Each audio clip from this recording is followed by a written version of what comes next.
ایک آدمی آیا حضور علیہ السلام کے پاس، کہا یا رسول اللہ مجھے کوئی نصیحت کیجئے، واعظ فرمائی۔ نبی پاک علیہ السلام نے ارشاد فرمایا اغتنم خمسا قبل خمس، 5 چیزوں کو 5 چیزوں سے پہلے غنیمت جانو۔ کیا؟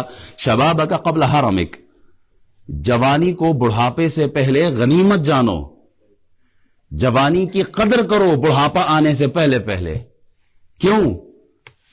کہا جو عبادت کا لطف اور جو عبادت کا ثواب جوانی میں اللہ عطا فرماتا ہے، بڑھاپے کی وہ کیفیت و معیار نہیں ہے۔ ہم نے تو حج بھی کرنا ہے تو ذرا بوڑھے ہو جائے، تھوڑا اور اپنی زندگی گزار لیں، جیسے ہمیں پتا ہو کہ ہم نے مرنا کس دن ہے۔ ہم نے حج بھی ذرا آخر میں جا کے کرنا ہے۔ نمازی بننا جی انشاءاللہ تھوڑے عرصے گزرنے دے، پھر میں نمازی بھی بن جاؤں گا۔ داڑھی رکھنی جی ابھی نہیں، انشاءاللہ ابھی تو جوانی ہے، ابھی کون سا میں نے ملا بننا ہے، ابھی ذرا وقت گزرنے دے پھر ہم بنیں گے۔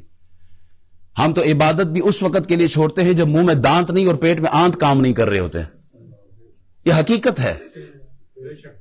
ہم انتظار کرتے ہیں، حضور فرماتے ہیں جوانی کی قدر کرو، جوانی کی قدر کرو بڑھاپا آنے سے پہلے۔